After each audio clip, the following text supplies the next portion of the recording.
আসসালামু আলাইকুম। প্রিয় দর্শক, ফেব্রুয়ারি যতই ঘনিয়ে আসছে, বাংলাদেশে আগামী নির্বাচনের চেহারাটা কেমন হবে সেটা যেন ধীরে ধীরে স্পষ্ট হয়ে যাচ্ছে। আর আমি বিস্ময়ের সঙ্গে লক্ষ্য করছি যে ক্ষমতায় যাওয়ার জন্য রাজনৈতিক দলগুলো কতটা তাদের চরিত্র পরিবর্তন করতে পারে সেটা আমি দেখছি বিস্ময়ের সঙ্গে। দেখুন, কয়েকটা ঘটনা বলি তাহলে বুঝতে পারবেন। কয়েকদিন আগে 4 তারিখে, আজকে 9 তারিখ, 5 দিন আগে উত্তরায় এই গণ আন্দোলনের সময় যে নিহত হয়েছিলেন মীর মাহফুজুর রহমান মুগ্ধ, তারই যমজ ভাই মীর মাহবুবুর রহমান স্নিগ্ধ, তিনি 4 তারিখে বিএনপিতে জয়েন করলেন। এবং বিএনপিতে সেই যোগদানের কালীন যে দৃশ্যটা আমরা দেখলাম, সেখানে বিএনপির মহাসচিব ছিলেন এবং অনলাইনে তারেক রহমান সাহেবও সেই দৃশ্যের সাক্ষী হয়েছেন এবং উনি সেখানে যোগ দিলেন। কোনো সন্দেহ নেই যে মীর মুগ্ধ যিনি মারা গিয়েছিলেন, তিনি আমাদের এই গণ আন্দোলনের একটা আইকনে পরিণত হয়েছিলেন। সবাই এই নামটা এখন জানেন, কিন্তু সেই নামের যে ব্যক্তি যিনি নিজের জীবন দিয়েছেন, তারই যমজ ভাই তিনিও কিন্তু একটা গুরুত্বপূর্ণ ক্যারেক্টার হয়ে দাঁড়িয়েছিলেন। এরপরে এই জুলাই ফাউন্ডেশনের উনি দায়িত্বেও ছিলেন কিছুদিন, তারপরে যা হোক পদত্যাগ করেছেন। কেন করেছেন এটা নিয়ে নানা কথা আছে, সে আলোচনায় আমি যাচ্ছি না। কাজেই রাজনীতিতে এই নামটা, এই ক্যারেক্টারটা অবশ্যই একটা বিএনপির জন্য একটা প্লাস পয়েন্ট হিসাবে আমি মনে করি হয়েছে। পাশাপাশি স্নিগ্ধর জন্য এটা একটা প্লাস পয়েন্ট, একটা বড় দলে উনি যোগ দিতে পেরেছেন, এ পর্যন্ত ঠিক আছে। কিন্তু তারপর শুনলাম তিনি নাকি উত্তরা থেকে বিএনপির ক্যান্ডিডেট হচ্ছেন। এটা শুনে আমি প্রথমে একটু হোঁচট খেলাম এই কারণে যে স্নিগ্ধ তো আগে বিএনপি করতেন না, কখনোই করতেন না। তাহলে উত্তরাতে এই যে আওয়ামী লীগের 15 বছর, আওয়ামী লীগের যে 15.5 বছর সময় শাসনকাল, এই সময় আওয়ামী লীগ যে বিএনপি নেতা কর্মীদের উপর যে নিদারুণ টর্চার করেছেন, এই টর্চারের সময়টাকে, দলটাকে ওখানে ধরে রাখা, এই সমস্ত কাজে দলকে ধরে রাখা, দলকে উদ্দীপ্ত করা অথবা দলের হয়ে কোনো না কোনো কাজ করা, এই কোনো কাজে গত 15.5 বছর কি মীর মাহবুবুর রহমান স্নিগ্ধের কোনোরকম ভূমিকা ছিল না। এখন যদি স্নিগ্ধ সামনে বিএনপির নমিনেশন পেয়ে যান, উনি নির্বাচিতও হবেন এবং তখন কিন্তু এই এলাকায় বিএনপির যারা রাজনৈতিক নেতাকর্মী যারা আছেন, তারা কিন্তু স্নিগ্ধকে নেতা মেনেই কাজ করতে হবে। তাদেরকে এমন একজন লোককে নেতা মানতে হবে যে লোকটা তাদের বিপদের সময় ছিল না, তাকে কোনো প্রশ্ন ওঠে না। উনি কি বিএনপির রাজনীতিটা খুব ভালো বোঝেন? যিনি রাজনীতি করেনি নাই তিনি কি করে বুঝেন আমি এটা মানব? তাহলে তাকে দেওয়াটা কেন? অনেক সময় এমন হয় যে এমন একজন মধ্যপন্থার লোককে আনতে হয় যে নাকি নির্বাচনে বিজয়ের ক্ষেত্রে ভালো ভূমিকা রাখে। সন্দেহ নাই মীর স্নিগ্ধ এই সময় ওরকম একটা ভালো ভূমিকা রাখতে পারবে, কারণ ওনার নামেরও একটা কিন্তু গুরুত্ব আছে। প্রশ্ন হচ্ছে, এখন কি নির্বাচনের মাঠ বিএনপির জন্য অতটা প্রতিদ্বন্দ্বিতামূলক? যদি স্নিগ্ধ এখানে নির্বাচনে লড়াই প্রার্থী না হন, তাহলে কি এখানে বিএনপি হেরে যাবে? হয়তো বলবেন বিএনপির লিডার সেরকম ভালো কেউ নাই, এটাও আমি বিশ্বাস করি না। বিএনপি লিডার ভালো অবশ্যই আছে, যাকে দেখা যাচ্ছে হয়তো তাকে নিয়ে আপনাদের আপত্তি আছে, সে হয়তো প্রচুর চাঁদাবাজি করেছে, অমুক করেছে, তমুক করেছে, তাকে দিয়েন না। ওখানে বিএনপির নিবেদিত প্রাণ কেউ না কেউ তো আছে, এত বড় দল থাকবে না? থাকবে। বরঞ্চ আপনারা যদি, যার প্রতি আপনাদের আপত্তি আছে, যদি এমন কেউ থাকে যে নাকি দলের বড় পদে আছে কিন্তু তার ভূমিকা এই সময় ভালো ছিল না, চাঁদাবাজির সঙ্গে জড়িয়ে গিয়েছিল, দখলদারিত্বের সঙ্গে জড়িয়ে গিয়েছিল, যদি এমন কেউ থাকে তাকে নমিনেশন দিয়েন না। বরঞ্চ তাকে দেখিয়ে দলের জন্য নিবেদিত প্রাণ সৎ এমন একজন বিএনপির কর্মীকে অথবা বিএনপির নেতাকে অথবা বিএনপির সমর্থককে তুলে নিয়ে আসেন, এনে তাকে মনোনয়ন দেন। তাতে কি হয়, চাঁদাবাজির যে কি শাস্তি সেটাও তারা বুঝতে পারে এবং বিএনপির দলের জন্য নিবেদিতভাবে কাজ করার কি মূল্যায়ন, সেটাও লোকে বুঝতে পারে। কিন্তু যদি আপনার কোনোটা না করে সম্পূর্ণ বাইরের একজন লোককে এনে লটারি পাওয়ার মতো করে মনোনয়ন দিয়ে দেন, সেক্ষেত্রে কি হয়, কোনো মেসেজ কিন্তু কারোর কাছে যায় না। দলের কেউ কিন্তু বুঝতে পারে না যে কী কারণে কি হয়ে গেল। তাদের এতদিনের যে ডেডিকেশন, তার কী মূল্যায়ন হলো, এটা কিন্তু দলের কেউ বুঝতে পারে না। মানুষের মধ্যে হতাশা তৈরি হয় এবং তারা তখন ওই ছোট নেতা হিসাবে অথবা আঞ্চলিক লিডার হিসাবে তারা কিন্তু নানা ধরনের দুর্নীতিপরায়ণ কাজে, চাঁদাবাজিতে লিপ্ত হয়ে পড়ে। এই কিছুই তো হলো না, তাহলে এটা করে কিছুদিন অগ্রসর হই। আমি মনে করি বাংলাদেশের যে এই যে আপনার দায়িত্বে যাওয়ার পরেই যে লুটপাটের একটা রাজনীতি শুরু হয়, তার বীজটা কিন্তু এভাবে বোনা হয়। তো এই প্রশ্নটা কিন্তু যখন থাকছে, যখন এই প্রশ্নটা নিয়ে আলোচনা চলছে, এর মধ্যে আমার সেই একাধিক লোকই আলোচনা হয়েছে এবং স্নিগ্ধও দেখলাম, উনি বললেন যদি ওনাকে সুযোগ দেওয়া হয় তাহলে উনি বিএনপির উত্তরা থেকে নির্বাচন করতে চান বিএনপির হয়ে। মানে উনিও মেন্টালি এক ধরনের প্রিপারেশন ওনার আছে এবং ওই এলাকায় বিএনপি এখনও কাউকে নমিনেশন দেয়নি। তাহলে ধারণা করা হচ্ছে যে স্নিগ্ধ হয়তো নমিনেশন পেতে যাচ্ছেন। ঠিক একই রকম আরেকটা ঘটনা আজ ঘটল। সেই ঘটনাটা কি? সেই ঘটনা হলো এই সরকারের একজন উপদেষ্টা, খুবই আলোচিত এবং খুবই বিতর্কিত একজন উপদেষ্টা, আসিফ মাহমুদ সজীব ভুঁইয়া। উনি আবার ছাত্র প্রতিনিধি হিসাবে কিন্তু এই ক্যাবিনেটে যুক্ত হয়েছেন। সে আসিফ মাহমুদ সজীব ভুঁইয়া ওনার বাড়ি হলো কুমিল্লার মুরাদনগরে। ওখান থেকে তার ভোটার তালিকাটা ভোটার হিসাবে উনি ধানমন্ডিতে অন্তর্ভুক্ত হওয়ার জন্য আজকে আবেদন করলেন। উনি ওখানে ভোটার থাকবেন না, ধানমন্ডি এলাকার ভোটার হবেন। উনি কি ধানমন্ডি এলাকায় থাকেন? না, থাকেন না। উনি মুরাদনগরও থাকেন না, বাট ওটা গ্রামের বাড়ি, ওখানে ছিলেন একদিন। ওখানে উনি চেষ্টাও করেছেন, নানা ধরনের কাজকর্ম করেছেন, কিন্তু যখন ওখানে দেখা গেল যে মোফাজ্জল হোসেন কায়কোবাদ সাহেবকে নমিনেশন দেওয়া হয়েছে, বিএনপি মানে দিচ্ছেন বলে ঘোষণা করেছে, তখন উনি হতাশ হয়ে হয়তো ওখান থেকে নাম কাটিয়ে ধানমন্ডি আসতে চাচ্ছেন। মুরাদনগরে ভোটার থাকলে যে ধানমন্ডিতে প্রার্থী হওয়া যাবে না তা কিন্তু নয়। কিন্তু আসিফ মাহমুদ সজীব ভুঁইয়া ব্যাখ্যা দিয়েছেন যে যেহেতু আমি ওখানে নির্বাচন করব না, আমি ঢাকায় নির্বাচন করব, অতএব আমার ভোটটা ওখানে নষ্ট করে লাভ কী। খুব স্বাভাবিক, খুব লজিক্যাল কথা কিন্তু। কারণ উনি যদি ঢাকায় প্রার্থী হন, উনি তো নির্বাচনের দিন এখানেই থাকবেন, তো উনি তো মুরাদনগরে যে ভোট দিতে পারবেন না, কিন্তু ভোটটা তো নষ্ট হবে ওখানে। দিস ইজ গুড ডিসিশন, আমার কোনো সন্দেহ নেই। কিন্তু আমার কথা হলো, আমি যতদূর জানি উনি থাকেন তেজগাঁও থানার দিকে, তো উনি তাহলে ধানমন্ডিতে এলেন কেন? ওখানে কিন্তু তেজগাঁওর ওখানে কিন্তু একদম প্রার্থী দিয়ে দিয়েছেন, বিএনপি দিয়ে দেওয়া হয়েছে, ধানমন্ডি এলাকায় দেয়নি কাউকে। তাহলে কি ধানমন্ডিতে উনি আসছেন এই কারণে যেখান থেকে উনি নমিনেশন নিতে চান, নির্বাচন করতে চান? হ্যাঁ, উনি নিজেও এটা বলেছেন যে উনি নির্বাচন করবেন। উনি একদম কনফার্ম করেছেন যে আমি নির্বাচন করব, এবং এটাও বলেছেন আপাতত সিদ্ধান্ত স্বতন্ত্রই করব, তারপরে দেখব কোন দলের সঙ্গে কোন দলে যেতে পারি, অথবা দলের সঙ্গে আমার সম্পর্ক হয়, তাহলে সেই দলের নমিনেশন নিয়ে আমি নির্বাচন করব। তাহলে আসিফ মাহমুদ সজীব ভুঁইয়া নির্বাচন করছেন, উনি ধানমন্ডি এলাকায় ভোটার হতে চেয়েছেন, অতএব উনি ধানমন্ডিতে ভোটার হবেন। কিন্তু কোন ঠিকানায় হবেন, এখনও তো ওনার ধানমন্ডিতে কোনো ঠিকানা আছে বলে আমি জানি না। ধানমন্ডিতে থাকবেন ঠিক করেছেন, কিন্তু এগুলো বাসা ভাড়া করেছেন, তাহলে কোন ঠিকানা দিয়েছেন আমি এটাও জানি না, হয়তো খোঁজ দিলে জানা যাবে। তো উনি যখন ধানমন্ডিতে নির্বাচনটা করবেন ঠিক করেছেন, এমন একটা জায়গা থেকে করবেন বলে ঠিক করেছেন যেখানে বিএনপি এখনও কাউকে নমিনেশন দেয়নি। এখানে কিন্তু বিএনপির আমার বিবেচনায় খুবই ভালো ডেডিকেটেড দুজন প্রার্থী আছে, একজন ব্যারিস্টার অসীম, একজন শেখ রবিউল আলম রবি।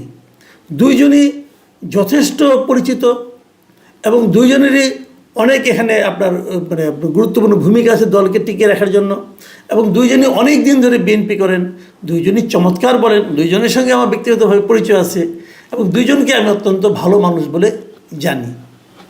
তো এদের যে কোনো একজন বাদ পড়লে আমার মন খারাপ হতো। এখন যদি দুজনই বাদ পড়ে যান তাহলে কি হবে? আবার ফর্চুনেটলি আমি নিজেও ধানমন্ডি এলাকার ভোটার, আমি এলাকারই ভোটার, তাহলে আমাকে তো একজন ভোট দিতে হবে। আমি এই দুজনের যে কোনো একজনকে পেলে আমার মনে হতো না ভালো একজন ক্যান্ডিডেট পাওয়া গেছে। কিন্তু এখন যদি আমাকে আসিফ মাহমুদ সজীব ভুঁইয়াকে ভোট দিতে বলা হয়, আমি সেটা দেবো না ভাই, আমি আগেই বলে দিলাম। আমি দেবো না মানে কেন? কারণ ওনার আমি এত কর্মকাণ্ডের কথা শুনেছি, স্ক্যান্ডাল শুনেছি, দেখেছি, ওনার বিভিন্ন আচার আচরণের মাধ্যমে যে আচার আচরণের যে পরিচয় আমি পেয়েছি, আমার মনে হয় না যে আমি ওনাকে ভোট দিতে পারবো শেষ মুহূর্ত পর্যন্ত। আমি জানি না, জামাতের প্রার্থীও আছে, সেটাও দেখবো কে প্রার্থী, আমার ঠিক খেয়াল নাই, হয়তো তাকেও দিতে পারি, কে জানে, অথবা কাউকে দিতে নাও পারি, কিছুই বলা যায় না।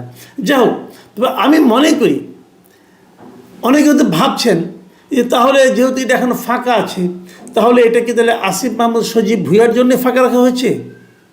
এটা কিন্তু আসিফ মাহমুদ সজীব ভূঁইয়াকে সাংবাদিকে জিজ্ঞাসা করেছিলেন, উনি অস্বীকার করেছেন। উনি বলেছেন, না, আমার সঙ্গে সেরকম কারোর সঙ্গে কোনো আলোচনা হয়নি, কাজেই আমার সঙ্গে কোনো আলোচনা হয়নি, অতএব আমি এটা বলছি না, কিন্তু আপাতত আমি স্বতন্ত্রভাবে নির্বাচন করব।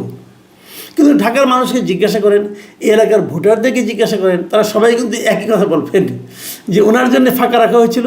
এবং এই যে ফাঁকা রাখাটা, এই যে এতদিনের যে ধারণাটা, আলাপচারিতা, যেটা নাকি মানুষ সন্দেহ করেছিল, সেটা যে সত্য হতে পারে, তার একটা নমুনা টের পাওয়া গেলো উনি এই এলাকার ভোটার হওয়ার মাধ্যমে। আবার দুদিন আগে আমি এই আসিফ মাহমুদ সজীব ভূঁইয়া একটা অনুষ্ঠানে বলছিলেন যে 10-20 কোটি টাকা ছাড়া না ভোট করা যায় না, তাই আমাদেরকে ভাবতে হয়। মানে ওনারা যে ভোট করবেন কিনা জিজ্ঞাসা করা হয়েছিল হয়তো বা, অথবা নিজে থেকেই বলেছেন, টিভিতে যেটা দেখলাম আর কি, যিনি বলছেন যে 10-20 কোটি টাকা না থাকলে সংসদ নির্বাচন করা যায় না। তো এই বাস্তবতায় যাদের কালো টাকা আছে তাদেরই সুযোগ নির্বাচনে অংশগ্রহণ করার। কাজে আমাদেরকে বারবার চিন্তা করতে হয় ইলেকশন করব কি করব না। ভালো কথা, এই কথাটা মানলাম। এই কথাটা আমি অন্য একটা অর্থ খুঁজে পাচ্ছি। সেটা হলো, উনি নির্বাচন করবেন কি করবেন না সেই দিন পর্যন্ত ওনার ধারণা ছিল, কারণ 10-20 কোটি টাকার মধ্যে নির্বাচন করা যায় না। এখন উনি ঘোষণা করেছেন উনি নির্বাচন করছেন, তার মানে কি ওনার এর মধ্যে 10-20 কোটি টাকা কালেকশন হয়ে গেছে? নাকি এটা এমনও হতে পারে ওই সময়ে আওয়াজটা দিয়েছেন যাতে নাকি 10-20 কোটি টাকা এই 2-3 দিনের মধ্যে ম্যানেজ হয়, কেউ না কেউ তাকে দেয় যে আপনি যখন নির্বাচন করতে চান তাহলে টাকাটা নেন, আমাকে ওই কাজটা করে দেন। এগুলো কি কিছু আমি জানি না, বাট এই সন্দেহগুলো মনের মধ্যে জাগে। কিন্তু বটম লাইন হলো এই আলোচনার, আমি যেটা মনে করি, রাজনৈতিক দলগুলোর সবসময় উচিত হবে দলের প্রতি যাদের ডেডিকেশনটা বেশি, যাদেরকে দিলে দলের সম্মান বৃদ্ধি হবে, তেমন কাউকে মনোনয়ন দেওয়া। এমন কাউকে মনোনয়ন দেওয়া ঠিক হবে না যার সঙ্গে অনেক অনেক স্ক্যান্ডাল জড়িয়ে আছে। তাহলে কি হয়, দলের ইমেজ নষ্ট হয় এবং লোকে ভাবে যে এই দলটা এরকম স্ক্যান্ডাল আছে কিন্তু লোককে যখন নিয়ে আসছে, তাহলে বোধহয় দল এগুলিকে এনজয় করে এবং দল বোধহয় নিজেরাও এগুলি করবে। আমি জানি না শেষ পর্যন্ত কী হবে, তবে আমরা এটা নিয়ে আমি অন্ততপক্ষে বেশ আগ্রহ নিয়ে অপেক্ষা করব যে উত্তরায় এবং ধানমন্ডিতে কী হয় এবং তার ব্যাখ্যাটা বিএনপির কাছ থেকে কী আসে। আসসালামু আলাইকুম প্রিয় দর্শক। বিএনপির একটা অনেকে বলে না যে গোদের উপর বিস্ফোরা, বিএনপির এখন সে অবস্থা। সে অবস্থা কেন? প্রথমত তারা একটা ঝামেলায় আছে, অন্তর্বর্তীকালীন সরকার, জামাতে ইসলাম, এদের সঙ্গে একটা রাজনৈতিক দ্বন্দ্বে তারা আছে যে জুলাই সনদ কীভাবে হবে, অথবা গণভোট কবে হবে, অথবা গণভোট আদৌ হবে কি না, এ সমস্ত নিয়ে এক ধরনের রাজনৈতিক দড়ি টানাটানির মধ্যে তারা আছে। এর মাঝে আবার জটিলতা দেখা দিয়েছে নিজেদের দলের অভ্যন্তরে। দলটাকে তারা এমনভাবে এতদিন চালিয়েছে অথবা এমনভাবে গঠন করেছে যে দলীয় শৃঙ্খলা বলতে যে কিছু নেই সেটা যেন দিন দিন প্রকট হয়ে দেখা দিচ্ছে। এবং এই শৃঙ্খলা কেন নেই সেটা নিয়েও কিন্তু বহুবার আমি আলাপ করেছি, আমি নিজেও বহুবার বলেছি। আমি মনেও করি যে বিএনপির মধ্যে যে দলীয় শৃঙ্খলার যে অভাব, যে নিয়ন্ত্রণহীন অবস্থা, এর জন্য দায়ী বিএনপির কেন্দ্রীয় নেতৃবৃন্দ। এরা সবাই নিজেরা এক একজন গ্রুপ লালন করেন, এক একটা লাইন তারা মেনটেন করেন। নিজের লাইনের লোক হলে তার 7 খুন মাপ, নিজের পছন্দের লোক হলে তার আর কোনো সমস্যা নেই, তাকে মনোনয়ন দিতেই হবে। আর যাকে অপছন্দ করেন সে যত যোগ্যই হোক না কেন তাকে দূরে ঠেলে রাখতে হবে। এই প্রবণতা আমরা বিএনপির মধ্যে অনেক দিন ধরে দেখছি। যখন বিএনপি দৌড়ের উপর ছিল আওয়ামী লীগ আমলে, তখনও তাদের মধ্যে আমরা এ ধরনের আচরণ দেখেছি।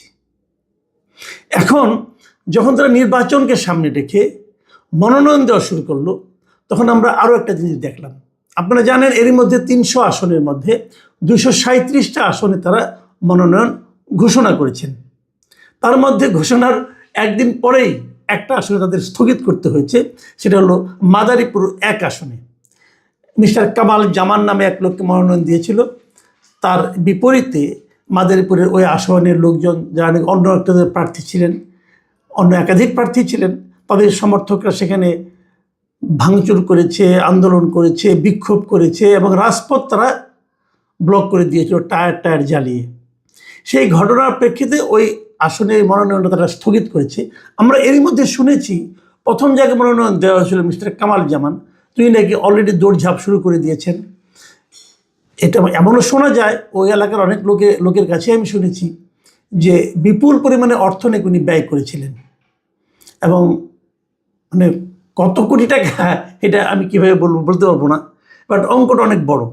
এবং এরপরে শুনেছি উনি নাকি এখন নাকি লন্ডন যাওয়ার কথা চিন্তা করেছেন, অথবা যাচ্ছেন, অথবা গিয়েছেন, এরকম কিছু একটা হবে, অথবা লোক পাঠিয়েছেন, সেখানেও বিপুল অঙ্কের টাকা দিয়ে পাঠিয়েছেন। মানে যদি এখন উনি আবার নমিনেশন ফেরত পান তাহলে মনে হবে টাকায় বোধহয় কাজ হয়। যা হোক, এটা নিয়ে আলোচনা হচ্ছে। উনি আবার এর মধ্যে এলাকায় একটা বড় সড়ো মিটিংও করেছেন ওনার পক্ষে, এবং ওনার আগের যে কর্মকাণ্ড যে সমস্ত ঘটনা প্রবাহ এখন প্রকাশিত হচ্ছে সেগুলো দেখলে বোঝা যায় যে ওনার সঙ্গে আগের সরকারের কতটা সম্পর্ক ছিল অথবা ছিল না। যা হোক, সেটাই হলো একটা বিষয়। কিন্তু আমরা যদি একটার পর একটা দেখি যে কোন কোন ঘটনায় কোথায় কোথায় এর পর্যন্ত গণ্ডগোল হয়েছে, এর মধ্যে অনেক জায়গায় কিন্তু বিশেষ করে চট্টগ্রাম ৪-এ যে ঘটনাটা ঘটেছে, চট্টগ্রাম ৪ মানে সীতাকুণ্ড এলাকায়, এখানে বিএনপির সাবেক যুগ্ম মহাসচিব আসলাম চৌধুরীকে মনোনয়ন দেওয়া হয়নি। না দেওয়াতে তার এখানে ঝামেলা হয়েছে। ওই একই অবস্থা ঢাকা চট্টগ্রাম মহাসড়কে বিভিন্ন জায়গায় অবরোধ, এগুলো দেখেছে। মজার একটা ব্যাপার হয়েছে আপনার ফেনী ২ আসনে, আপনারা একটা ছবি নিশ্চয়ই দেখেছেন। এর মধ্যে আমি দেখে বেশ ইন্টারেস্টিং লেগেছে আমার কাছে। উনি একটা অদ্ভুত নিয়মে প্রতিবাদ করেছেন। উনি জেলা বিএনপির যিনি সদস্য সচিব ছিলেন আলাল উদ্দিন আলাল, তিনি অন্য কোনো ভাঙচুরে যান নাই। তিনি একটা ধান ক্ষেতের মধ্যে দাঁড়িয়ে ক্রিকেট খেলায় যেরকম রিভিউ নেওয়া হয়, মানে আম্পায়ার একটা সিদ্ধান্ত দিল, তো সেই সিদ্ধান্তের মানে আপনার প্রতিবাদ করে যেমন পুনর্বিবেচনার কথা জানিয়ে যখন রিভিউ চাওয়া হয় যে হাত এরকম করে দেওয়া হয়, উনি ঠিক এভাবে ধান খেতে দাঁড়িয়ে একটা রিভিউর আবেদন করেছেন। উনি বলেছেন যে ওনার একটা রিভিউ করা দরকার, যাকে দেওয়া হয়েছে তার তুলনায় তারটা একটু বিবেচনা করা যেতে পারে। এরকম ঘটনা কিন্তু ঘটেছে বিভিন্ন জায়গায়। এবং আমি কালকেও একটা স্টোরি করেছিলাম এই জন্য, ঢাকা ১০ আসনে এনসিপির একজনকে দেওয়ার কথা বলা হচ্ছিল কিনা, অথবা আসিফ মাহমুদকে দেওয়া হবে কিনা। এখানকার দুইজনই খুব ভালো প্রার্থী, তাদেরকে বাদ দিয়ে এটা নিয়েও আলোচনা হচ্ছে। এবং তারও চেয়ে ইন্টারেস্টিং হলো আপনার ঢাকা ১৮ আসনে, মানে উত্তরা এই আসনে যে এই মুগ্ধর ভাই স্নিগ্ধকে দেওয়ার কথা বলা হচ্ছে। এর জন্য অলরেডি ওখানকার বিএনপির যার নেতা আছেন যিনি আর কি, তার বিরুদ্ধে অনেক চাঁদাবাজির অভিযোগ আছে।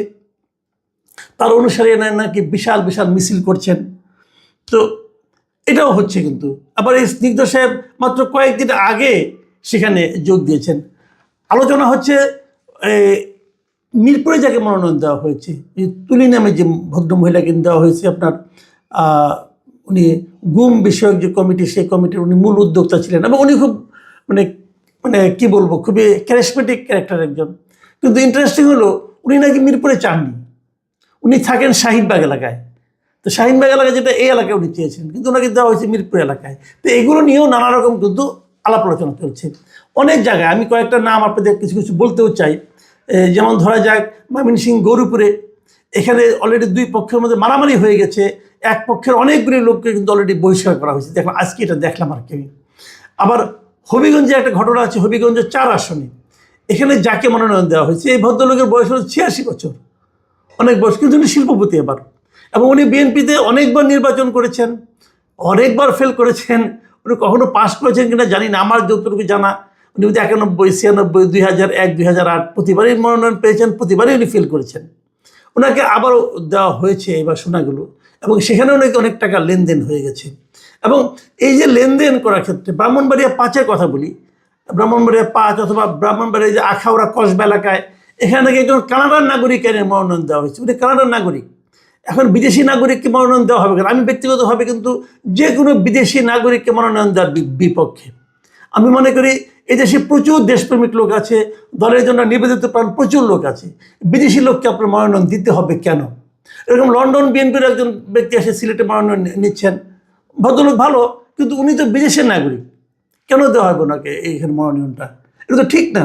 উনি বলবেন যে আমি লন্ডন বিএনপি সাধারণ সম্পাদক, কিন্তু বাংলাদেশের তো আইন বলে যে বিদেশে আপনি কোনো রাজনৈতিক দল করতেই পারবেন না, শাখাও করতে পারবেন না, তার সাধারণ সম্পাদক কি মূল্যহীন। উনি একটু বেআইনি কাজে বসেছিলেন এবং সেই লোককে এখানে নমিনেশন দেওয়া হবে নাকি? তাহলে এরপর থেকে বিদেশে অনেকে নানা ধরনের কমিটি করবে, আরেক হইচই এই ব্যাপার। এটা কেন করতে হবে আপনাদের? তো এই যে বিষয়গুলো ঘটছে, এর তো কোনো, এই যে কানাডা নাগরিক আপনি দিলেন কসবাতে, উনি সাবেক সচিব, একজন ভালো মানুষ, লেখাপড়া জানা, কিন্তু উনি এখানে এই যে আন্দোলন হয়েছে বিএনপি যে গত 15-16 বছর যে বিএনপির বিরুদ্ধে যে অত্যাচার করেছে এই স্বৈরাচারী সরকারগুলো, যে সরকার, সেখানে কি উনি কি কোনো ভুক্তভোগী? উনকি দল টিকিয়ে রাখার ক্ষেত্রে ওনাকে কোনো ভূমিকা ছিল? দলের নেতাকর্মীর সঙ্গে ওনার কোনো সম্পর্ক ছিল? ছিল না তো। যারা এখানে ছিলেন তাদের মধ্যে কাউকে দেন, ঠিক আছে, যিনি শীর্ষ ব্যক্তি তাদের আপনার পছন্দ না, সে ভালো না, তাহলে আপনার যে নিবেদিত প্রাণ তাকে দেন।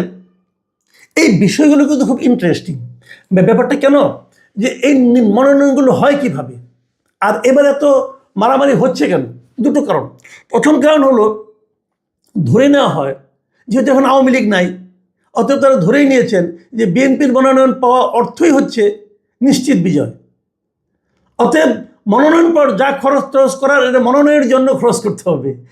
ইলেকশনের মনোনয়ন পাওয়ার পর আর নির্বাচনী প্রচারণার জন্য খরচ না করলে চলবে, মনোনয়ন পাওয়ার জন্য তারা বড় খরচটা করতেছে। এবং এই খরচের টাকাটা যাচ্ছে কোথায়, কিভাবে খরচ করছে তারা?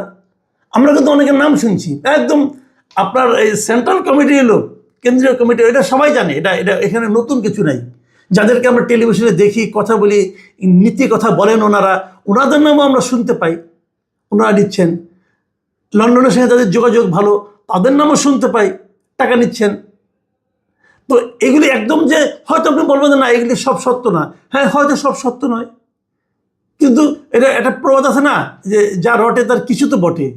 কিছু হচ্ছে ঘটনা ভাই, কিছু হচ্ছে বলে সবগুলিতে আপনারা হয়তো পাচ্ছেন না, কিন্তু কিছু কিছু জায়গাতে আপত্তি উঠছে এবং লোকজন যে জানে কে টাকা দিয়ে নমিনেশন পেল। আমরা কিন্তু একটা বদনাম শুনেছিলাম 2018 সালে, এবং সেটা নিয়ে আওয়ামী লীগকে আমরা প্রায় বলতে শুনতাম যে ওই সময় নাকি বিশাল মনোনয়ন বাণিজ্য হয়েছে।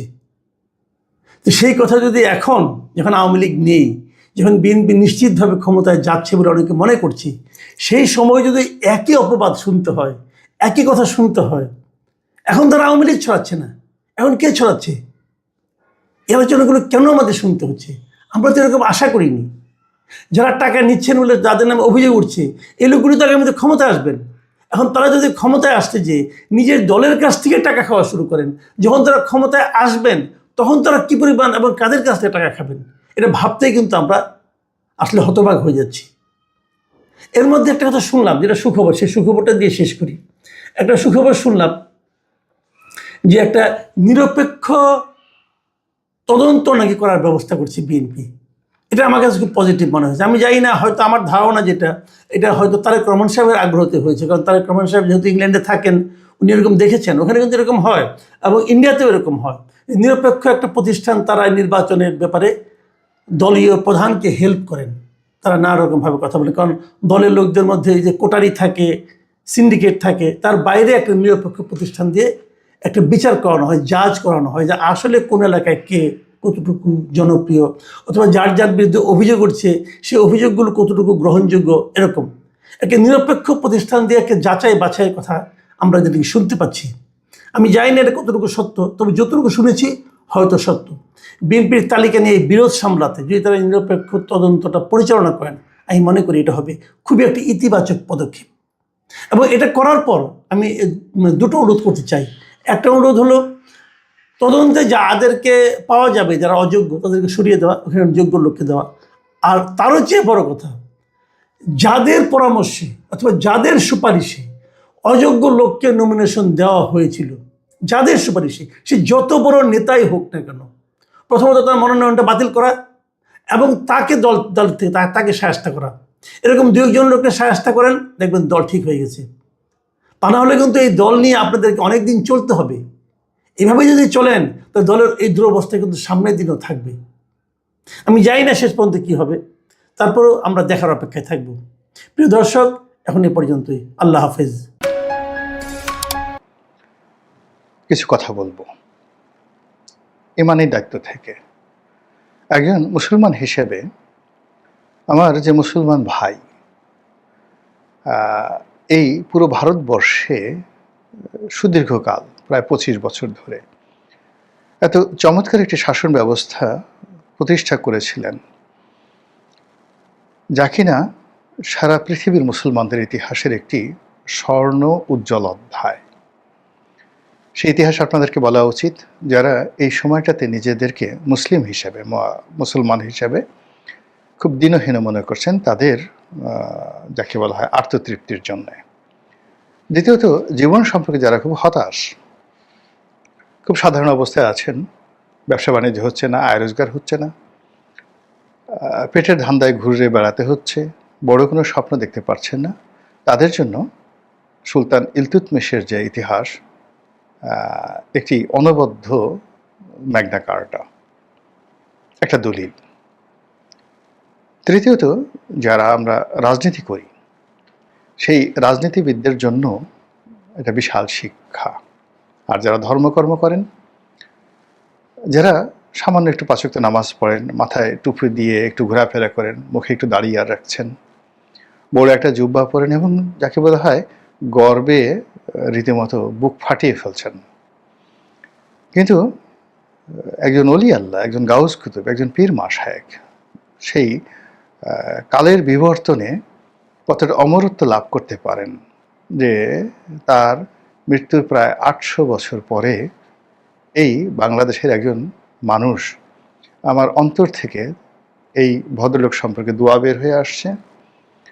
এই মানুষটির সম্পর্কে বলার জন্য আমি তাগিদ অনুভব করছি এবং তার জীবনকে অন্য মুসলমানের জন্য অনুসরণীয় করানোর জন্য আল্লাহ রাব্বুল আলামিন দেখুন কিভাবে জমিনে তার খলিফাদের মাধ্যমে, তার প্রতিনিধির মাধ্যমে তার প্রিয় বান্দাদের মান এবং শান বৃদ্ধি করতে থাকেন, যে 800 বছর পরেও আমরা সুলতান ইলতুৎমিশকে নিয়ে আলোচনা করছি।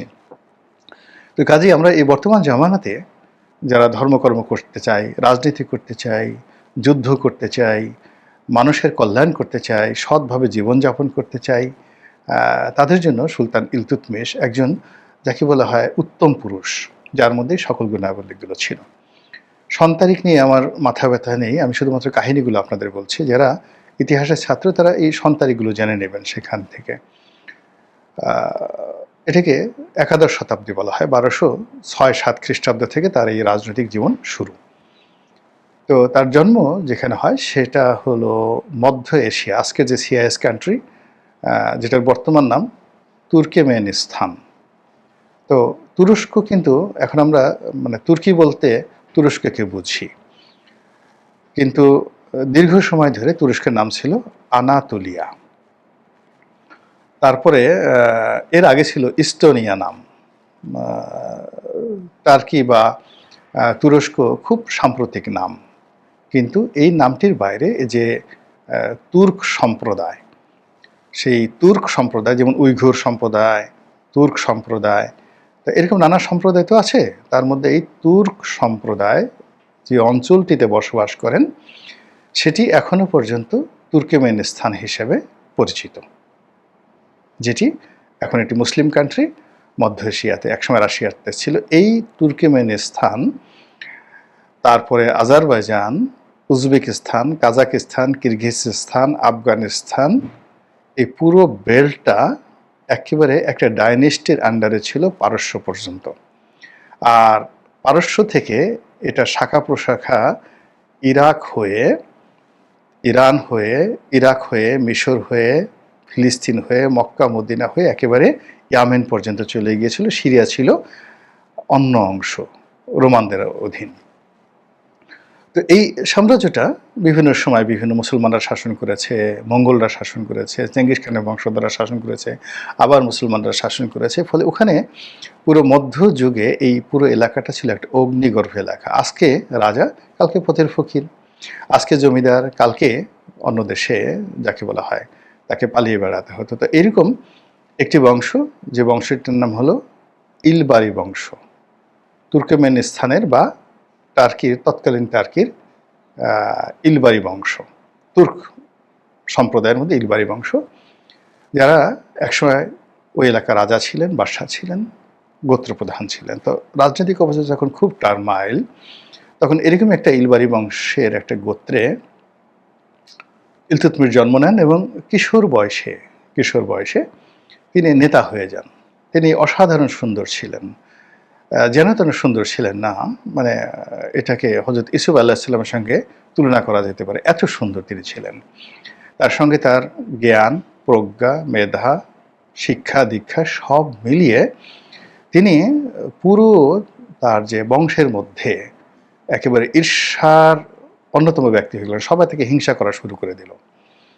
এবং হযরত ইউসুফ আলাইহিস সালামের জীবনে যে ঘটনা ঘটলো, ঠিক তেমনি তার বংশের ঈর্ষাপরায়ণ যারা লোক, তারা মনে করলো যে এই যুবক বা এই কিশোর আগামীতে সে কি করবে, আমাদের নেতৃত্ব নেবে এবং তার যে গুণাবলীগুলো রয়েছে সেই গুণাবলীর ফলে সে যদি নেতা হয়, তাহলে আমরা যে 2 নম্বরী কর্মকাণ্ডগুলো করছি এখন, সেই 2 নম্বরী কর্মকাণ্ড আমরা করতে পারবো না।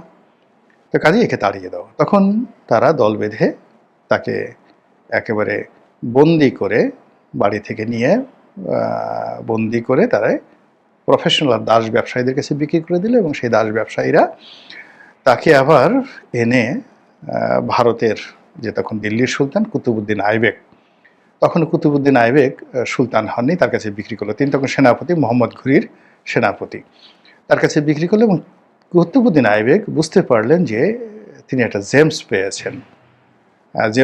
কুতুবউদ্দিন আইবেক নিজেও মোহাম্মদ ঘুরির দাস ছিলেন। তো সেই জেমসকে তিনি লালন করলেন, পালন করলেন, সেনাপতির দায়িত্ব দিলেন এবং নিজের মেয়ের সঙ্গে বিয়ে দিলেন। এবং পরবর্তী তিনি যখন দিল্লির শাসক হলেন, তো দিল্লির শাসক হলেন, তখন তাকে বদায়ুনের একটা প্রদেশ, সেটার শাসক হিসাবে তাকে নিয়োগ করলেন। কিন্তু এখানে একটা অদ্ভুত ঘটনা। আপনারা তো জানেন যে মোহাম্মদ ঘুরি ভারত বিজয় করেছিলেন এবং বিজয় করে তিনি আবার ঘুরে ফিরে গিয়েছিলেন এবং দিল্লির শাসনভার কুতুবউদ্দিন আইবেকের হাতে দিয়েছিলেন।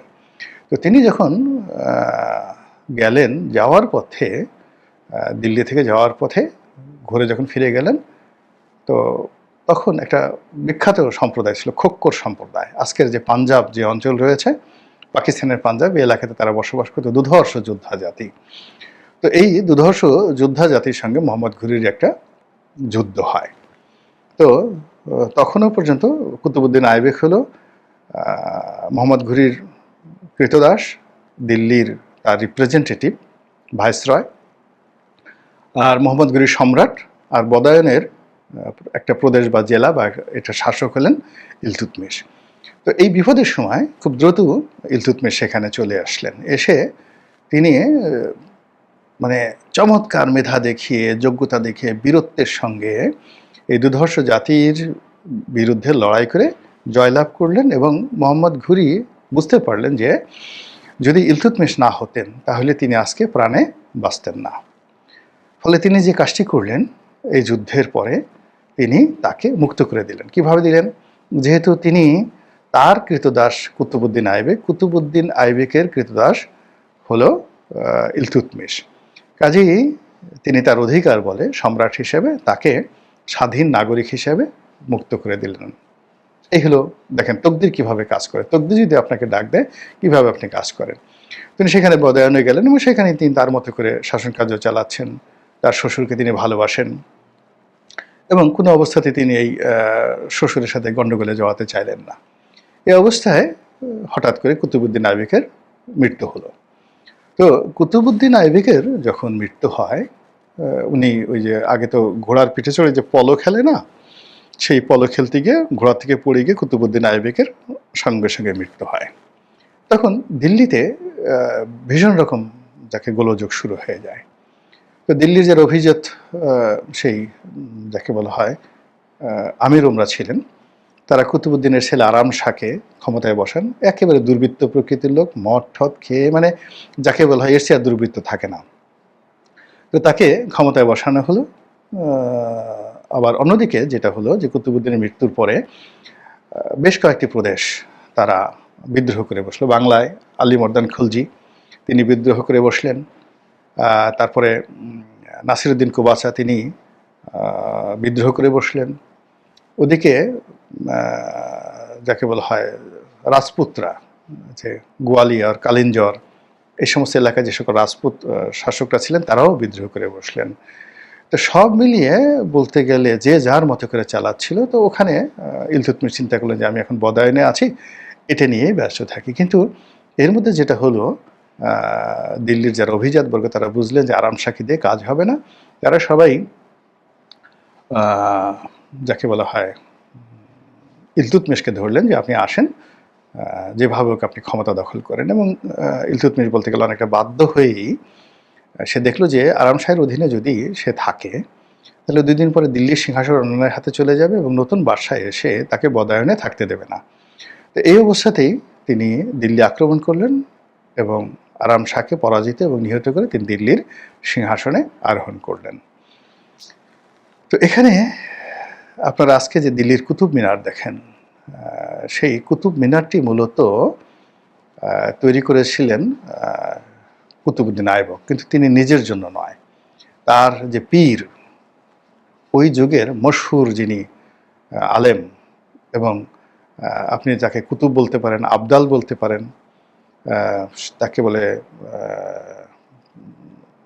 যেগুলো গাউসুল আজম বলতে পারেন, কুতুবউদ্দিন বখতিয়ার কাকি। তো কুতুবউদ্দিন বখতিয়ার কাকির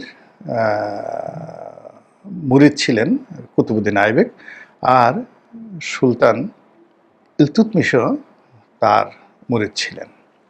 তো সেই কুতুবউদ্দিন বখতিয়ার কাকির যে সমাধিসৌধ, সেই সমাধিসৌধের উপরে তিনি একটা মিনার নির্মাণ করলেন কুতুবউদ্দিন আইবক। তো এটা প্রথম তলা নির্মিত হওয়ার সঙ্গে সঙ্গে উনার মৃত্যু হয়ে গেল। এরপর দিল্লির সিংহাসনে ইলতুৎমিশ বসলেন এবং যেহেতু কুতুবউদ্দিন বখতিয়ার কাকি তারও পীর, তিনি এই পুরো অসমাপ্ত কাজটি সমাপ্ত করলেন, যা সারা পৃথিবীর মানে সর্বকালের সেরা যে মার্বেল ওয়ার্কগুলো রয়েছে তার মধ্যে অন্যতম। আজকে 800 বছর ধরে যেভাবে দিল্লির বুকে কুতুব মিনার দাঁড়িয়ে আছে, ঠিক এই সমপর্যায়ের মিনার পৃথিবীতে বিরল, পৃথিবীতে বিরল। তার যে আর্কিটেকচারাল ডিজাইন আমি কাছে থেকে দেখে আসছি, আপনারা দেখলেই বুঝতে পারবেন যে কি। তো এরকম সে দিল্লিতে বসার পরে আস্তে আস্তে আস্তে আস্তে তার যে কাজগুলো প্রায় 6 থেকে 7 বছরের মধ্যে যে রাজ্যগুলো অশান্ত হয়েছিল, বিদ্রোহ করেছিল, এবং যেগুলো কুতুবউদ্দিন আইবেক এবং মোহাম্মদ ঘুরি যেগুলো দখল করেছেন, সেগুলো যেভাবে স্বাধীন হয়েছিল, ধীরে ধীরে বাংলা সহ পুরো এলাকা তিনি দখল করলেন, পুনরুদ্ধার করলেন এবং সেখানে শান্তি স্থাপন করলেন। এবং প্রায় সবগুলো যুদ্ধ তিনি মানে একচেটিয়াভাবে জয়লাভ করলেন।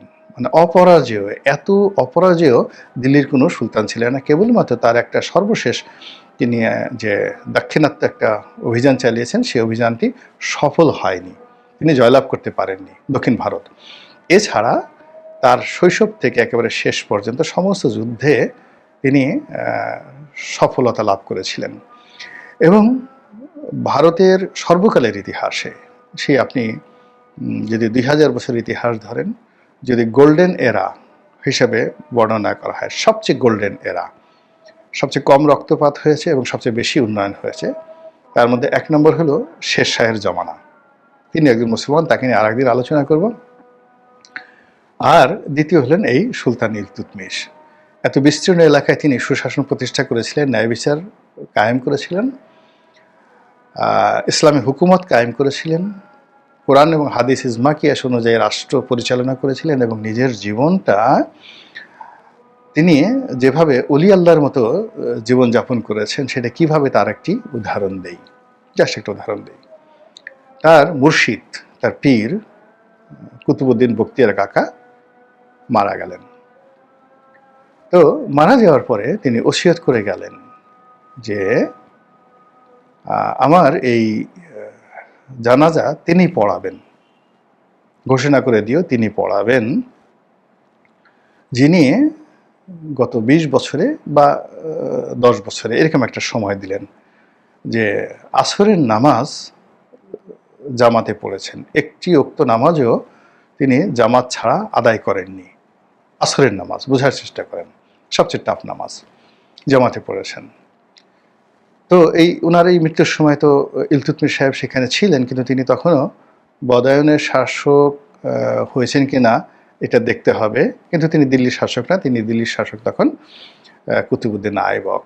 তো সবাই যেহেতু কুতুবউদ্দিন বখতিয়ার কাকার এই যাকে বলা হয় জানাজা, এবং সেখানে যখন তার এই ওসিয়ত পড়ে শোনানো হলো, হাজার হাজার মানুষ, এর মধ্যে কত আলেম, কত ওলামা, কত বিখ্যাত ব্যক্তি, মানে ওই সময়টাতে ইসলামের একটা জয় জয়কার।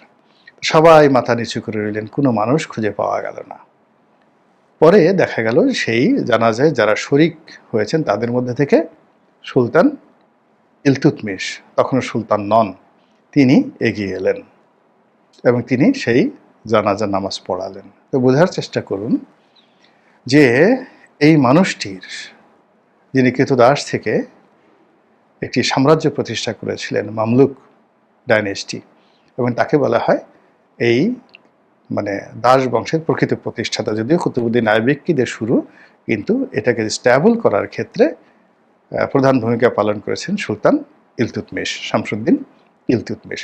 তো তার ব্যক্তিগত আমল কোন পর্যায়ের ছিল, এটাই শুধু বলার জন্য যে আপনি রাজনীতি করবেন, নামাজ পড়তে পারবেন না, নামাজ পড়ার সময় নাই। আপনি রাজনীতি করবেন, বাইতুল মোকাররমে ইমামতি করতে পারবেন না। আপনি রাজনীতি করবেন, বাইতুল মোকাররমের মিম্বরে বসে আপনি খুতবা দিতে পারবেন না, আপনি জানাজা পড়াতে পারবেন না।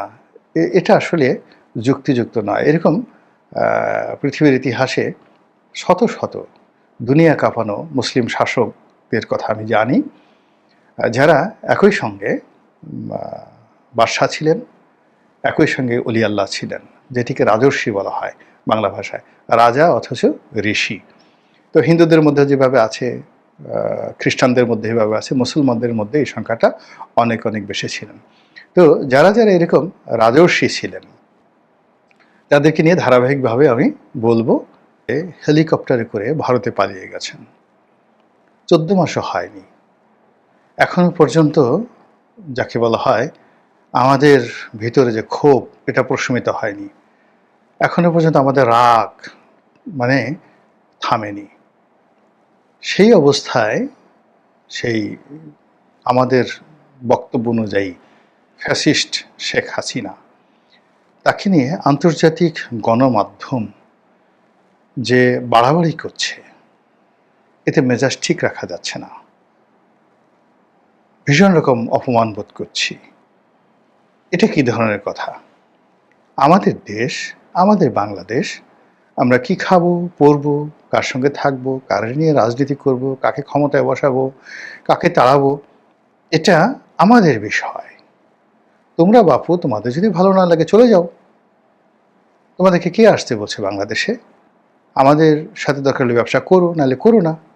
আমরা তো এখন ভারতের সাথে ব্যবসা বাণিজ্য করছি না, সীমান্ত বন্ধ আছে, তাতে আমাদের ঘোড়ার ডিম কি হয়েছে? আমরা তো দিব্যি ভালো আছি। আবার সীমান্ত বন্ধ থাকার ফলে আমাদের সাথে চীনের কত সুন্দর ব্যবসা বাণিজ্য হচ্ছে, পাকিস্তান থেকে সরাসরি জাহাজ আসছে, আবার জাহাজ ভরে ভরে কত অদ্ভুত অদ্ভুত জিনিসপত্র আমাদের দেশে আসছে। আমরা কি ভারতের জাহাজের জন্য কখনো বসে থাকি? কি মনে করো তোমরা আমাদেরকে? এরকম প্রশ্ন, নানা রকম প্রশ্ন আসছে। বিশেষ করে শেখ হাসিনা মানে যা করছেন, এই ভদ্রমহিলাও কীরকম আছেন, কোথা থেকে এই সমস্ত কানেকশন পান, আর কোথা থেকে এই সমস্ত বুদ্ধি তার মাথায় আসে, এটা আমরা ভেবে পাই না। যেদিন সেই বাংলাদেশের কিংবদন্তির সাংবাদিক, আপনি তাকে টিম সেবাস্তিয়ান, সেই বিবিসির বিখ্যাত সাংবাদিক টিম সেবাস্তিয়ান, তার সঙ্গে তুলনা করতে পারেন। তারপর সিএনএনের সে বিখ্যাত ল্যারি কিং, তার সঙ্গে তুলনা করতে পারেন। এরকম তাও ছোট হবে। তিনি হলেন জনাব খালেদ মহিউদ্দিন, মানে অসাধারণ একজন সাংবাদিক। এরকম সাংবাদিক হাজার বছরে, সাংবাদিকতার ইতিহাস হাজার বছর হয়নি। যদিও মানে এক জামাতের মাওলানা সে ওয়াজে মোহাম্মদ রসুল্লাহ সাল্লাহ ইসলামকে একজন সাংবাদিক হিসেবে তিনি বলার চেষ্টা করেছেন। আমি প্রথমে বলি নাউজুবিল্লাহ মিন জালেক। ওনার কথাও যদি ধরে নেই, 1400 বছর হয়ে গেছে সাংবাদিকতার ইতিহাস। তো এই 1400 বছরে বা হাজার বছরে এই বাংলায় খালেদ মহিউদ্দিনের মতো এইরকম বিরল প্রজাতির, এইরকম অসাধারণ মেধাবী, এরকম সুন্দর, এত সুন্দর স্মার্ট, তার মুখের দিকে তাকালে মনে হয় যেন একটা পূর্ণিমার চাঁদ জল জল করে জ্বলছে। তো এরকম দুনিয়া কাঁপানো বাংলাদেশি সাংবাদিক, তিনি বাংলাদেশে এসে তুইতুকারি করে শেখ হাসিনাকে গালাগালি করলেন, বললেন ওর সাক্ষাৎকার এখন কে নেবে, কেউ ওকে তো এখন আর পাত্তা দেয় না, ওর সাক্ষাৎকার আমি নেব, আমি নেব। তো এই বক্তব্যের মাধ্যমে জনাব খালেদ মহিউদ্দিন তিনি আওয়ামী লীগের সভানেত্রী শেখ হাসিনাকে যতটুকু নামানোর দরকার ততটুকু নামিয়ে ফেললেন, যে তিনি এতটা অসহায়, তিনি এতটা দুর্বল এবং তিনি এতটা কাঙাল বা কাঙালিনী সুফিয়া হয়ে গেছেন যে কোনবা পথে নিতাইগঞ্জ যাই এরকম গান দিল্লিতে বসে তিনি গাইছেন আর বলছেন, খালেদ আয় আয় আয়, তুই একসময় আমার চাকর, সেই সালমান এফ রহমান তার চাকর ছিলি,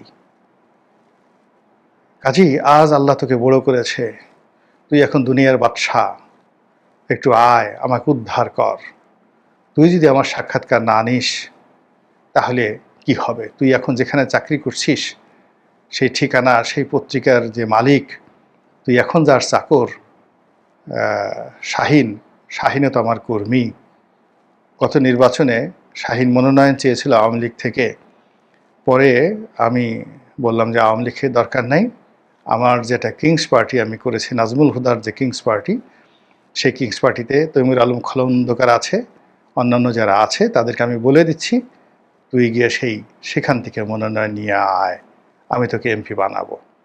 তো সেই শাহিনের কর্মচারী হয়ে তুই যদি আমাকে একটু উদ্ধার না করিস, আমাকে রক্ষা না করিস, আমি কোথায় যাব। মানে জনাব খালেদ মহিউদ্দিন যেভাবে মানে কথাবার্তা মানে বললেন, তাতে মনে হতো যে শেখ হাসিনা আসলে এমনই বিপদে পড়েছেন। আর শেখ হাসিনা তাকে তুইতুকারি করতে পারেন, বলতে পারেন, এর কারণ হলো যে প্রকাশ্য স্ক্রিনে তার সাবেক মালিক জনাব খালেদ মহিউদ্দিনের সাবেক মালিক জনাব সালমান এফ রহমান, তিনি তাকে স্টুপিড বলে গালি দিয়েছেন, ভীষণ রকম একটা গালি দিয়েছেন কয়েকবার, একবার দুইবার তিনবার। তো যেখানে শেখ হাসিনার চাকর তার চাকরকে গালি দিতে পারেন, তো সেক্ষেত্রে মালিক হিসেবে, মালিকের মালিক হিসেবে তার একটা বিরাট অধিকার আছে, সেই অধিকার থেকেই তিনি সেই কাজটি করতে পারেন, তার সেই অধিকার আছে। তো যার জন্য তিনি তাকে তুইতুকারি করে বলতে পারেন যে আয় আয় খালেদ আমাকে বাঁচা, আয় আয় চাঁদ মুখো, হ্যাঁ টিপ দিয়ে যা। তো এরকম যখন একটা অবস্থা, ঠিক সেই সময়টাতে শেখ হাসিনার কি হলো, তিনি একই সঙ্গে রয়টার্স, আপনার বলতে হবে না রয়টার্স কি, এএফপি তাও বলতে হবে না, সারা দুনিয়ার মানুষ জানে, তারপর ইংল্যান্ডের সবচেয়ে প্রভাবশালী পত্রিকা দ্য ইন্ডিপেন্ডেন্ট, এই তিনটি জায়গাতে সাক্ষাৎকার দিয়ে বসলেন। মানে খালেদের কি আর ইজ্জত রইল বলেন তো, যে খালেদ মানে যাকে বলা হয় অ্যাঙ্কর, অ্যাঙ্কর মানে আপনার আমাদের মানে আঞ্চলিক ভাষায় গিরাফি বলি,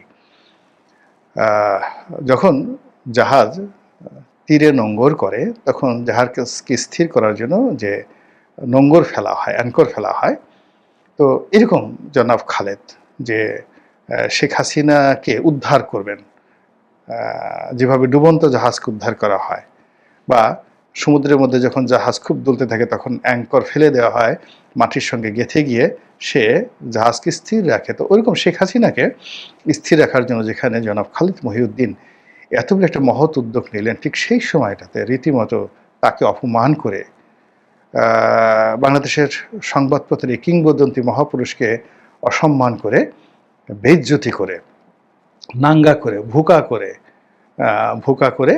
ভুকা মানে একেবারে না খেয়ে মরলেন, কারণ এরকম একটা সাক্ষাৎকার হলে তো কিছু থাকতো, মালপানি থাকতো, তো সেইগুলোকে একেবারে ভুকা নাঙ্গা করে তিনি রয়টার্স, ইন্ডিপেন্ডেন্ট, এএফপিতে সাক্ষাৎকার দিয়ে বসলেন। এটা শেখ হাসিনার জন্য কতটা ঠিক হলো, আর ওই পত্রিকাগুলো কতটা দুর্ভিক্ষ কবলিত, কতটা বন্যা পীড়িত, যে একেবারে তাদেরকে শেখ হাসিনার সাক্ষাৎকার নিতেই হবে, তারা একবারও ডোনাল্ড ট্রাম্পকে দেখলো না।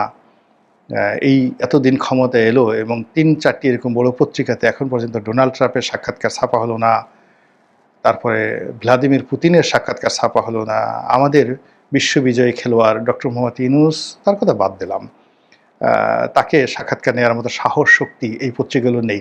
কিন্তু তার যে প্রেস সচিব জনাব শফিকুল আলম, তার সাক্ষাৎকার নিতে পারতেন, তারপরে সৈয়দা রেজওয়ানা হাসানের সাক্ষাৎকার নিতে পারতেন, আলী রিয়াজের সাক্ষাৎকার তো নিতেই পারতেন। কিন্তু এগুলো না করে তারা কেন পলাতক, যাকে আমরা তাড়িয়ে দিয়েছি, দূর দূর করে তাড়িয়ে দিয়েছি, এবং যিনি মরে গেল বাংলাদেশে আসতে পারবেন না বলে আমরা ঝিম ধরে আছি, কেন সেই শেখ হাসিনার সাক্ষাৎকার নিতে গেল বলেন তো? একটু ইজ্জতে লাগে না? ভীষণ রকম ইজ্জতে লাগে। তো এরপরে ক্ষান্ত নাই, আমরা মনে করেছিলাম আচ্ছা ঠিক আছে, ওরা ভুল করেছে, ক্ষমা করে দিলাম। এখন ওরা সাংবাদিকতা শিখেনি, সাংবাদিকতার ইথিক্স কি, এই ইথিক্সগুলো তারা এখন পর্যন্ত শিখেনি, কাজেই ওদেরকে ক্ষমা করে দিলাম। কিন্তু ও মা, এ কী হলো? এখন আবার দ্য হিন্দুতে, দ্য ইন্ডিয়ান এক্সপ্রেসে, দ্য উইকে সাক্ষাৎকার ছাপার পাশাপাশি শোনা যাচ্ছে যে ব্লুমবার্গে তার সাক্ষাৎকার ছাপা হবে, তারপর ওয়াল স্ট্রিট জার্নালে তার সাক্ষাৎকার ছাপা হবে। আমার কাছে মনে হচ্ছে যে বিশ্ব মিডিয়া রীতিমতো ফাজলামো শুরু করেছে, অথবা তারা পাগল হয়ে গেছে, উন্মাদ হয়ে গেছে। এটা ঠিক না, কোনো অবস্থাতে এটা ঠিক না, এভাবে করা উচিত নয়। একই সঙ্গে তাদের যদি বাংলাদেশের সাথে সম্পর্ক রাখতে হয় তাহলে এটা ব্যালেন্স করতে হবে। আমাদের দেশে দেখেন না কত সুন্দর সাংবাদিকরা ব্যালেন্স করে চলছে, যে ফুল ফুটে সে ফুলের ঘ্রাণে আমাদের এই সংবাদপত্র কুল যেভাবে ছুটে বেড়ায় ভ্রমরের মতো।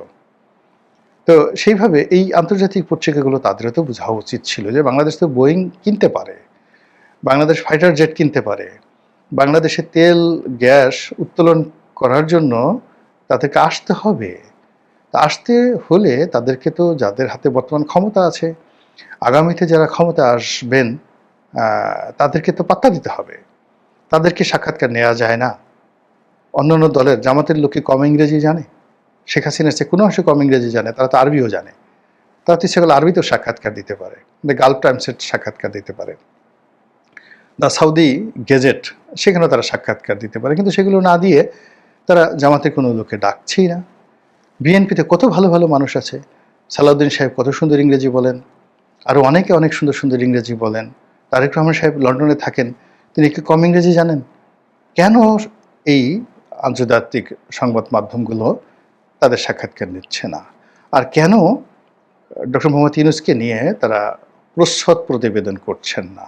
কেন বলছেন না যে বাংলাদেশে গত 14 মাসে ডক্টর মোহাম্মদ ইউনূস যে বিপ্লব করেছেন, যে অবিস্মরণীয় কর্মকাণ্ড করেছেন, তাকে আরও একটা নোবেল পুরস্কার দেওয়া যেতে পারে, তাকে অর্ডার অফ দ্য মেরিট যে পুরস্কার আবার দেওয়া যেতে পারে, এবং ডক্টর মোহাম্মদ ইউনূস যাতে আগামী 50 বছর শাসন কার্য পরিচালনা করতে পারেন, এই জন্য আন্তর্জাতিক গণমাধ্যম নানা প্রচার এবং প্রোপাগান্ডা করতে পারে।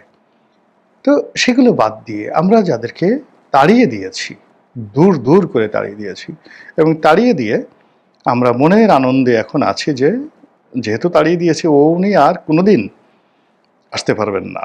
আমি উনি বললাম, আমি আসলে খালেদ মহিউদ্দিন সাহেবের মতো যদি এত বড় সাংবাদিক হতাম না হতো, তখন আমি বলতাম যে তুই আর আসতে পারবি না কোনোদিন, তুই তুকারি করে বলতাম। যেহেতু আমার আসলে ওই পর্যায়ে এখনও আমি যাইনি, এই জন্য উনি বা আপনি আপনি করে বললাম আর কি।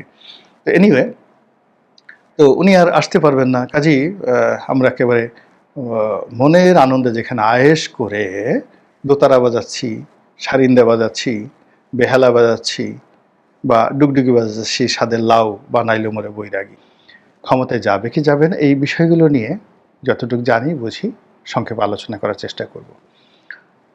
আশা করি আপনাদের ভালো লাগবে। প্রথমে বলে নেই, রাষ্ট্র ক্ষমতা আল্লাহর দিয়ে একটা নিয়ামত। আপনি আল্লাহ মানেন আর না মানেন, যদি আল্লাহ মানেন এটা আল্লাহর দিয়ে একটা নিয়ামত, তিনি যাকে ইচ্ছা তাকে রাষ্ট্র ক্ষমতা দেন, কখনো কাউকে ধ্বংস করার জন্য, কখনো কাউকে বিজয় করার জন্য। রাষ্ট্র ক্ষমতা দেন কোনো একটা জাতিকে একেবারে নাস্তানাবুদ করে দেওয়ার জন্য, অসভ্য জাতি, বেয়াদব জাতি, অবাধ্য, নাফরমান।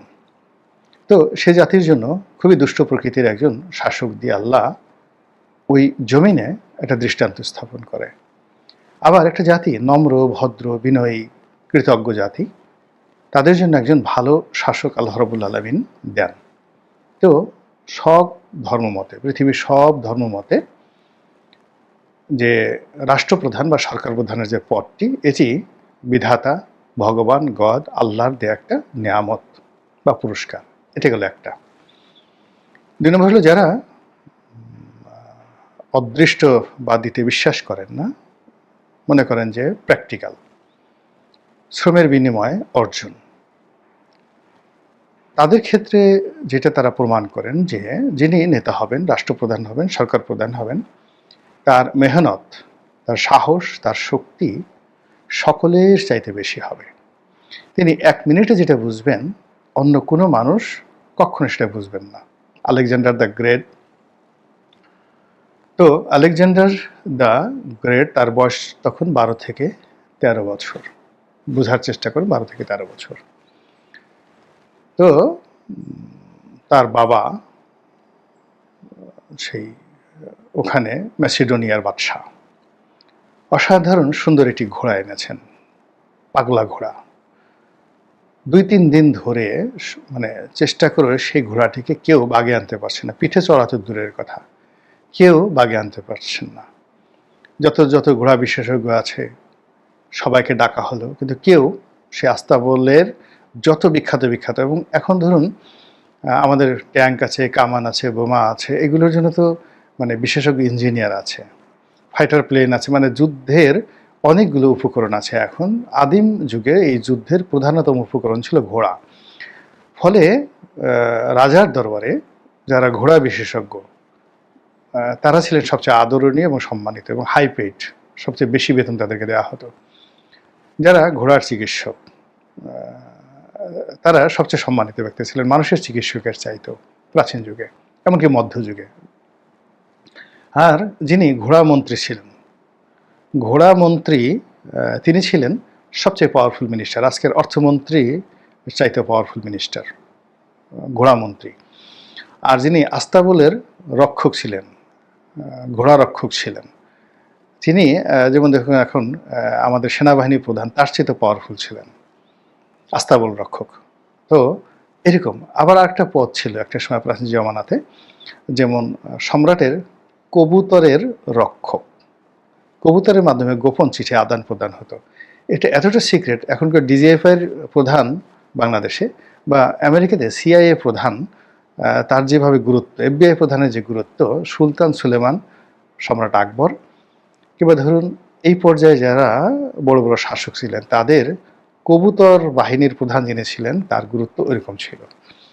এরকম যুগে যুগে হয়। আলেকজান্ডারের জমানাতে এরকম সব বিখ্যাত সেই রাজ্যের ঘোড়া বিশেষজ্ঞদের ডাকা হলো, কিন্তু কেউ এটা, যাকে বলা হয়, ঘোড়াটাকে ঠিক করতে পারছে না। আলেকজান্ডার ১২ বছরের ছেলে দূরে দাঁড়িয়ে দাঁড়িয়ে দেখছিলেন।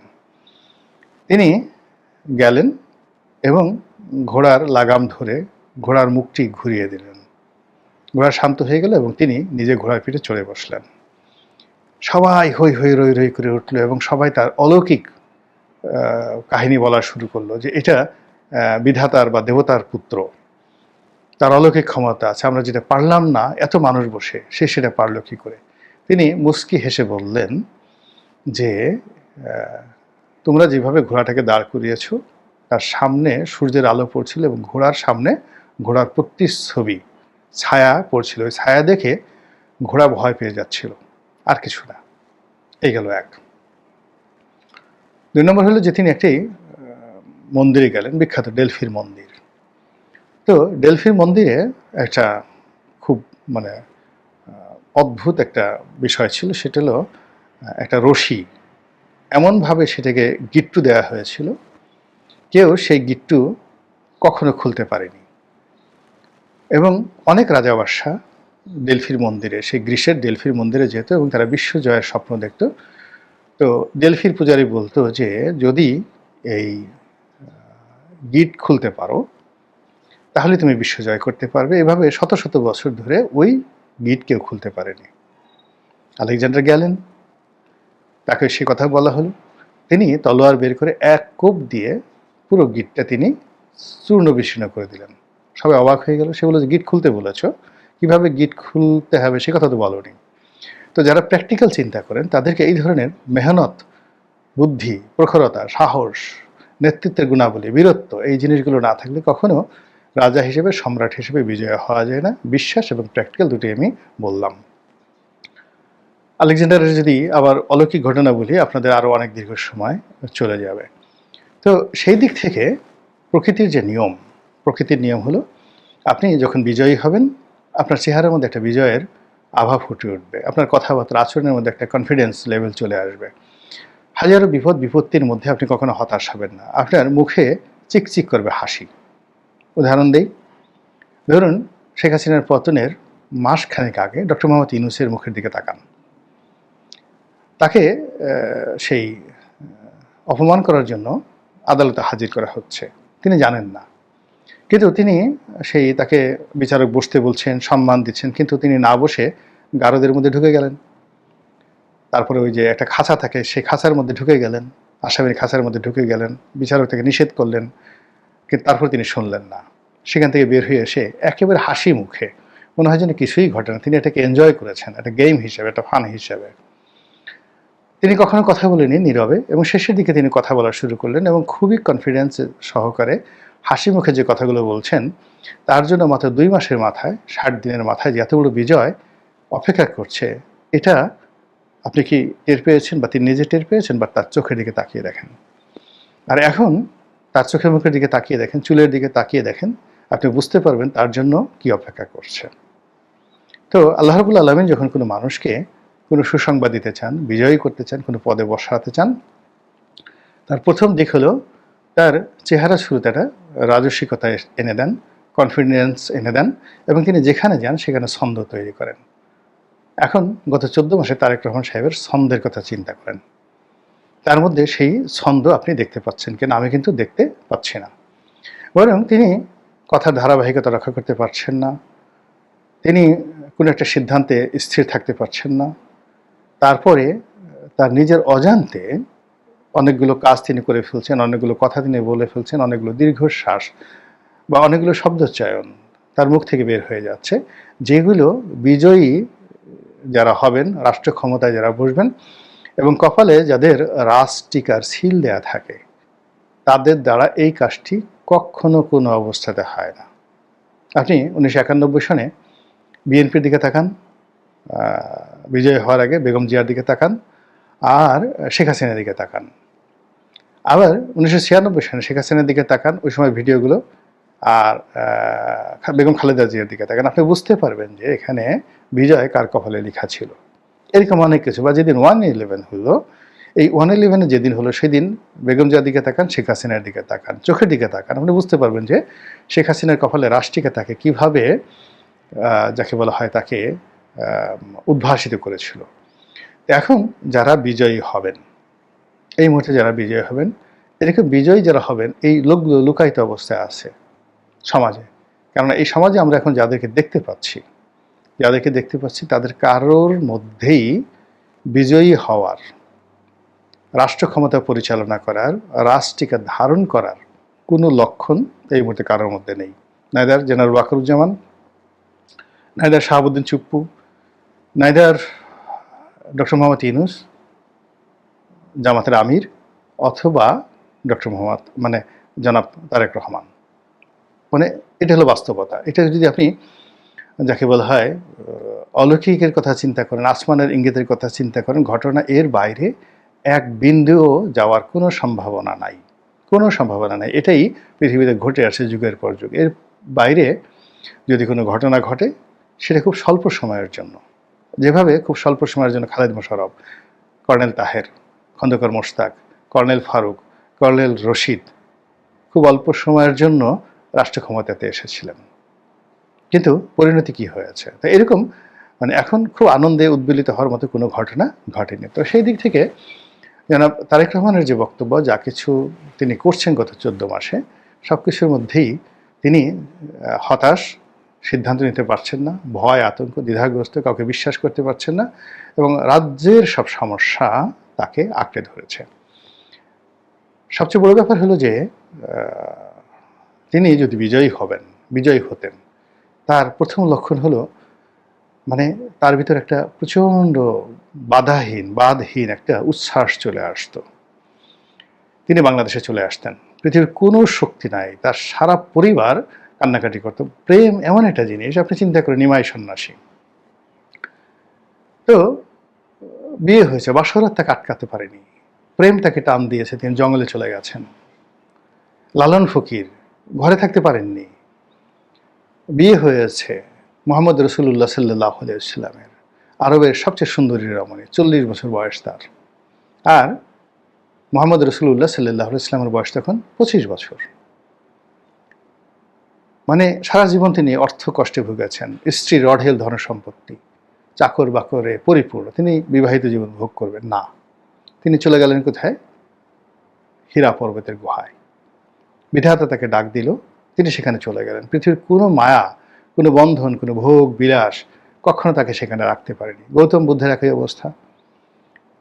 পিতা রাজা, তিনি রাজকুমার, সংসারে মন নেই, বিয়ে করানো হলো, বউ রেখে তিনি চলে গেলেন ধ্যানমগ্ন হওয়ার জন্য।